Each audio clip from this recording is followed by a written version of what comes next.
Isa sa mga pinakamahirap na nararanasan ng tao ay yung mamatayan ng mahal sa buhay. Kumisan kahit na napaka-relihiyoso, napaka-espiritual, ay nagigiba ang dibdib at pinanghihinaan ng loob at kuminsan ay nayayanig ang pananampalataya. Marami naman na hindi maka-adjust, matagal na nagkakaroon ng depression, o kaya ay talagang hindi maka-move on. Ano ba talaga ang pwede nating pag-aralan, sariwain, balik-balikan para maging handa ang ating loob kung meron tayong mga mahal sa buhay na sa kabilang buhay? Kasi nangyayari naman talaga yan, walang exempted. Ang pag-aaral natin ngayon para lalo tayong makahanap ng kapayapaan mula sa Diyos, ang pamagat, when a loved one passes.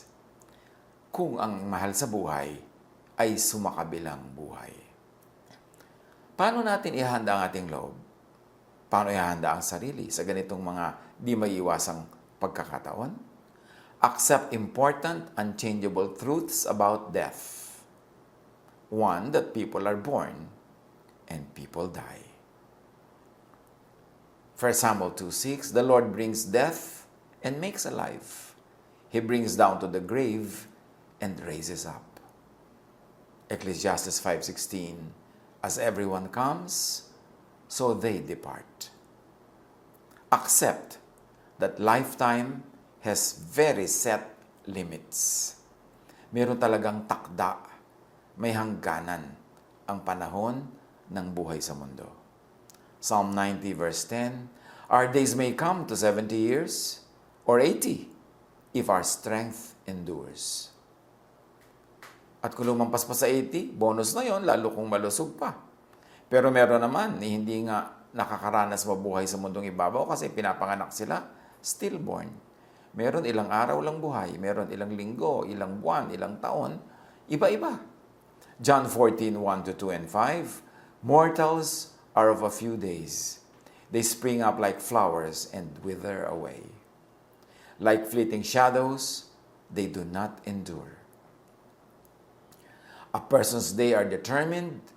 You have decreed the number of his months and have set limits he cannot exceed. So ang Panginoong Diyos ang nagtakda ng lahat ng buhay, pati kung kailan ito babalik sa Kanya.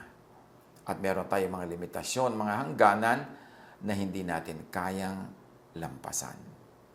So do not be surprised at and by death. Be prepared anytime for the departure of your loved one or for your own. Psalm 39, 4-6, show me, Lord, my life's end and the number of my days. Let me know how fleeting my life is. Everyone is but a breath, even those who seem secure. Surely everyone goes around like a mere phantom. Ipakita doon sa atin ng Panginoon, malinawan natin at maliwanagan na kay iksi-iksi ng buhay, na para lang tayong hininga, na nandyan ngayon at mamaya ay wala na. At kahit yung mga parang nakatitiyak at sigurado sa kanilang buhay, wala, para lang tayong mga naglalakad na anino. Psalm 90 verse 12, teach us to number our days, that we may gain a heart of wisdom. Matuto kaming bilangin ang mga araw o bigyan ito ng kahulugan, bigyan ito ng katuturan, dahil yan ang dapat. When a loved one passes, accept important unchangeable truths about death, like everything that happens is God's will. 1 Thessalonians 5:18, give thanks in all circumstances, for this is God's will for you in Christ Jesus. Set natural law is the divine Creator's will. Pagka umandar ang natural law, nahulog ka dahil may gravity, nabangga ka dahil merong velocity, merong mass, at nalagot ang iyong hininga dahil tumigil ang pagtibok ang iyong puso, o dahil nalaso ang iyong dugo. These are natural laws, at ito'y kalooban ng Diyos. Hindi tayo kailangang ihulog ng Diyos. Meron ng set na natural law na pagka ang center of gravity ng iyong katawan ay wala sa iyong base, you will topple. You will reach a critical angle, matutumba ka. At kung yung nabagsakan mo, hindi solid ground, kundi bangin, di lalo kang babagsak sa malayo at pwede mong ikamatay yon. Hindi ka kailangang patayin ng Diyos. Ang ibig sabihin lang noon, may natural law na siya ang naglagay, pero nagkataong hindi natin naigalang, nalampasan natin, nagkaroon ng aksidente, kaya tayo nababawian ng buhay, kumisa nang wala sa oras. Job 22:21, submit to God and be at peace with Him. Kung meron tayong mahal sa buhay na kinuha na ng Panginoon, release that person to God. Release the Spirit to God. Huwag nating hawakan at ayaw nating bitawan. Hayaan natin siyang umuwi sa Diyos na siya niyang pinanggalingan. Nauuwian din naman natin. Submit to the will of God. Huwag na natin siyang tanungin. Huwag nating pagtampuhan. Huwag nating usisain kung bakit. Submit. And then you will be at peace with God. Ecclesiastes 3:14, I know that everything God does will endure forever. Nothing can be added to it and nothing taken from it. Pag kumilos na ang divine will, pag kumilos ang natural law, we all submit kasi part tayo ng creation that is surrendered to the Creator. So ano-ano ang mga causes of death? Among many, natural phenomena, imbalance of nature, hunger, disease, infection, colonization by other life forms of the body of the departed. Yan ang mga nagiging dahilan, among many, ng kamatayan. Pero lahat yan merong natural reason, merong natural causes, at merong kapaliwanagan. Everything that happens is God's will. At kasama sa God's will, yung tinatawag ni Solomon na time and chance. Tinatawag ng iba na accident. Ecclesiastes 9:11, ito pa ang isang bagay na napansin ko sa mundong ito. Ang mabilis ay di siyang laging nananalo sa takbuhan, ni ang malakas ay laging nagwawagi sa digmaan. Ang matatalino ay di laging nakakasumpong ng kanyang mga kailangan, at di lahat ng marunong ay yumayaman. Napapansin ko rin na di lahat ng may kakayahan ay nagtatagumpay. Lahat ay dinaratnan ng malas. Sabi ng Ecclesiastes 9:11. So, meron talagang minalas. Huwag natin ipagtampo. Hindi lahat merong logical reason. At sinabi ng Ecclesiastes 9:11, meron talagang minsan ay dinaratnan ng malas. Hindi natin alam kung sinong daratnan nun, kung kailan, kung paano, pero kung dumating, huwag ipagtampo sa Diyos. Bahagi yan ng law of nature, bahagi yan ng kalikasan. Yung sinasabi rin natin that everything that happens is God's will, meron namang particular, exceptional will of God. Halimbawa, magtataka ka, ang bait-bait naman, ang buti-buting tao, bakit siya pa ang namatay? Sabi ng Isaiah 57:1, the righteous perish, and no one takes it to heart. The devout are taken away, and no one understands. That the righteous are taken away to be spared from evil. Akala natin kung mamaka-Diyos, kung mababait, automatic na laging hahaba ang buhay niya. Meron naman na dahil mabait, dahil mabuti at natutuwa ang Diyos sa kanya, kinuha na. Hindi natin alam para pala siya iligtas sa isang panganib, sa isang terribling crisis na dahil hindi pa dumating at kinuha na siya, hindi natin nalaman, hindi tuloy natin na-appreciate na iniligtas lang pala ng Diyos sa mas malaking kapahamakan. Kaya siya kinuha. So whatever happens, when a loved one passes, surrender to God's will. Si Jesus nga nung siya ay papatayin sa krus, sabi niya sa Panginoong Ama, Luke 22:42, Jesus says, Father, if you are willing, take this cup from me, yet not my will, but yours be done. So pati nga si Jesus nag-surrender siya sa God's will. Na kung siya lang sana, sabi niya, huwag na sana muna, o huwag na. Pero sabi niya, pero yung kalooban mo, Ama, ang maganap. Kung si Jesus nag-submit sa Father's will, sino naman tayo para hindi mag-submit? Sino naman tayo para magtampo? Sino naman tayo para magdamdam, maghinanakit, magtuo sa Diyos? Proverbs 3:5-6, trust in the Lord with all your heart, and lean not on your own understanding. In all your ways, submit to Him, and He will make your path straight. In other words, surrender to God's will, be at peace with God, and He will give you peace. Like He will make your path straight. Tatahimik ang iyong loob, mapapanatag ka. Now, eliminate faulty hermeneutics from your understanding of life and God's will. Kung minsan may nagtatampo sa Diyos dahil may namatay, kasi meron siyang minisclaim na promise ng God, hindi naman pala promise. Meron siyang misunderstanding sa isang verse, hindi naman pala dapat ganun na application. At dahil ina-apply niya that way, nagtatampo tuloy siya sa Diyos. Because people can misunderstand God, misinterpret or misapply Scripture, or misappropriate God's promises. For instance, merong promise sa Exodus 20 verse 12. Honor your father and your mother, so that you may live long in the land that the Lord your God is giving you. Ang reading ng mga iba dito, basta ikaw ay magalang na anak, mabait na anak, mapagmahal na anak, automatically hahaba ang iyong buhay. Paano ngayon kung merong mabait na anak, mabuting anak, na biglang nalagutan ng hininga, na batang-bata pa at hindi pa matanda? Magtatampo ngayon yung mga tao sa Diyos. Magtataka sila, bakit? Ang sabi ng Exodus 20 verse 12, kung mabait ka at ino-honor mo ang iyong magulang, automatically magiging mahaba ang iyong buhay. Tapos magagalit sila sa Diyos or maghihinanakit. Pero, the usual reading could cause much confusion and disillusionment when people who honor their parents die early, as we are trying to say. Now, dapat nating pansinin. Dapat marunong tayo magbasa ng Scripture, hindi lang yung face value ng words, kundi ano ang context nun, ano ang background nun, ba't yun sinabi? Now, you should note that dishonoring parents, which means by striking or cursing them, was punishable by death in ancient Israel. Nasa batas nila na pag dishonor mo yung magulang by hitting them or cursing them, papatayin ka. You will be killed. Exodus 21, 15 to 17 says, anyone who attacks his father and mother is to be put to death.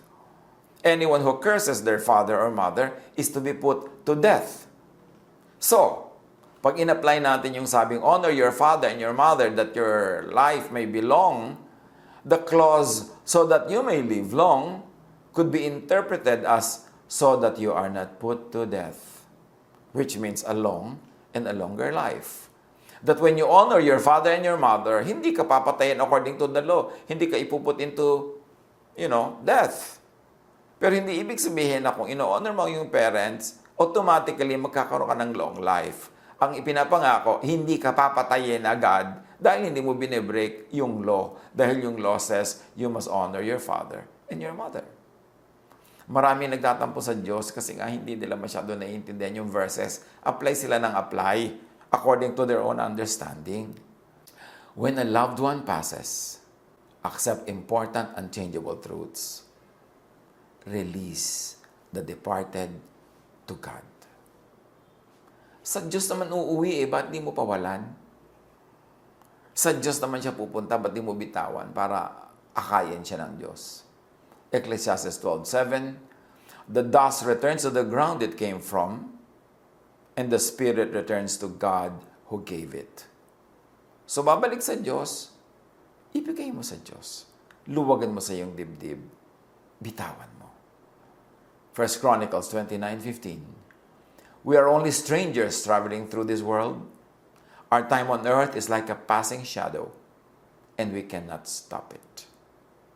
So, strangers lang tayo dito sa mundo talaga, hindi tayo taga rito. Ano naman ang nakakapagtaka na tayo kinukuha na at pinapauwi where we came from? 1 Peter 2:11, beloved, you are just sojourners and pilgrims.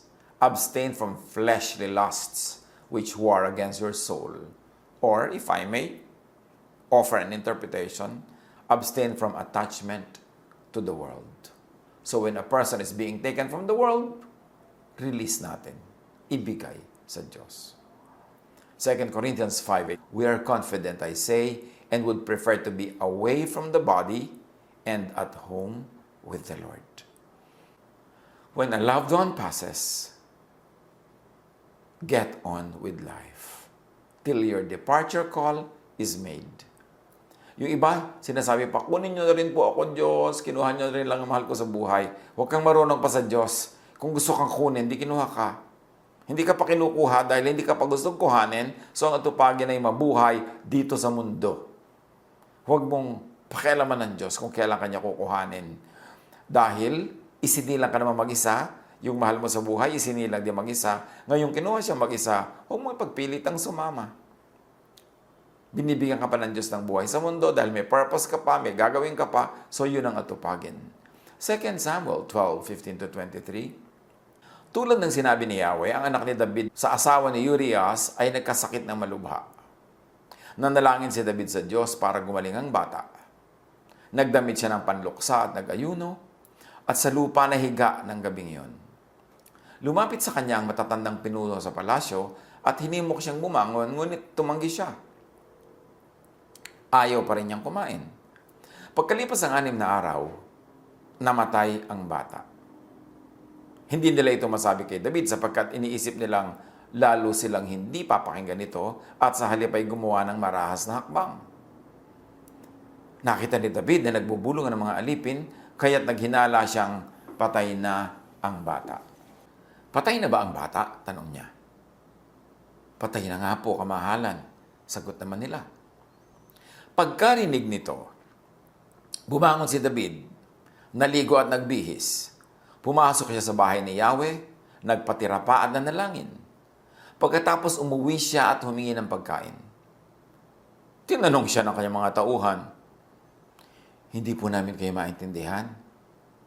Nung buhay pa ang bata, nag-ayuno kayo at tumangis dahil sa kanya. Ngayong patay na, bumangon kayo at kumain? Sumagot si David, nung buhay pa ang bata, ako'y nag-ayuno at tumangis sa pag-asa kong kahabagan ako ni Yahweh at pagagalingin ng aking anak. Ngayong patay na siya, bakit pa ako mag-aayuno? Maibabalik ko pa ba ang kanyang buhay? Balang araw, susunod ako sa kanya, ngunit hindi na siya makakabalik sa akin. Learn from David. Do what you can habang buhay. Kung kaya mo ipagamot, ipagamot. Kung kaya mong alagaan, alagaan. Kung kaya mong ibigay ang gusto, ibigay. Pero pag kinuha na ng Panginoon, release. Let go. Bitawan, and you get on with your own life. Because God still has a purpose for you. Yun ang marapat gawin. Learn from David. Get on with life till your departure call is made.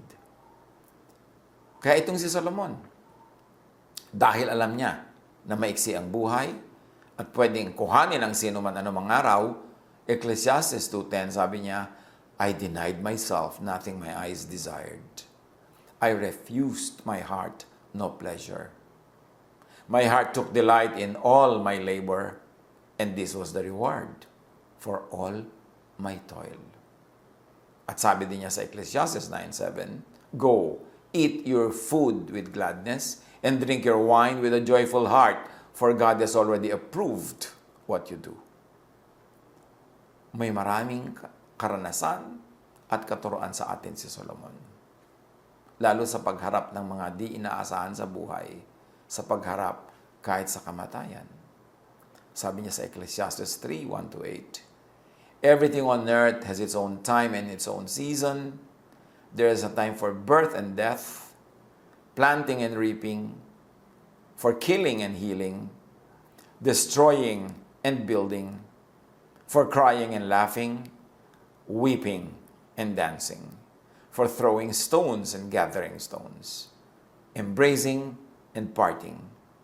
There is a time for finding and losing, keeping and giving, for tearing and sowing, listening and speaking. There is also a time for love and hate, for war and peace. Ano lang ang talagang main lesson ng pag-isa-isa ni Solomon ng pwedeng mangyari sa buhay? Make the most of time. Kung time ng happiness, magpakasaya. Kung time ng loneliness, tanggapin. Kung time ng pagsilang, tanggapin. Kung time ng pag-alis sa mundo, tanggapin. And how do you make the most of time? Minimize pain. Lahat ng pain, i-minimize, huwag i-maximize. Paliitin, pagaanin, padaliin. Maximize pleasure, lahat ng pwedeng ma-enjoyin. Proverbs 10:22, the blessing of the Lord brings wealth without painful toil for it. So, gusto rin ng Diyos na marami tayong blessings at pleasures. Psalm 16:11, you make known to me the path of life. You will fill me with joy in your presence, with eternal pleasures at your right hand. Linawin natin ang pagkakilala sa Diyos. God wants us to enjoy. God wants us happy. So do the most good. Dahil hindi natin alam kung hanggang kailan ang buhay, kung gaano kahaba, do the most good. Yang tatlong yan lang sa buhay ang ating laging tandaan. We will be able to maximize our happiness and face even the darkest nights when they come, because we will be buoyed up. We will be strengthened by the happy and beautiful days that we have experienced. Minimize pain, maximize pleasure, do the most good. 2 Thessalonians 3:13, never tire of doing what is good. How do you face the death of a loved one? Live life with that loved one in the best possible way. And when the time of departure comes, let go. Give love. Receive love. And you will be ready for your departure or that of your loved one. No regrets. Only anticipations of joys and pleasures in the presence of the Lord. Pagbulay-bulayan yan. Sa mga nakakaranas ngayon ng mga lungkot, depression dahil sa pagpanaw ng mga mahal sa buhay, alalahanin natin, umalis sa atin, but present in the Lord. Wala sa ating piling, pero nasa piling ng Panginoon. At totoo yung sinasabi ng iba na natapos ang kanyang hirap kung duman man sa hirap. At sa Panginoon umuwi, sa Panginoon tayo nagmula, ano naman ang dapat nating ipaghinanakit doon? Let go and get on with your life. Kasi your time, your call will come when you will also meet your Maker. Meanwhile, here on earth, do what you must do. Minimize pain, maximize pleasure, do the most good, and then when your time comes, meet your Maker. God bless us all.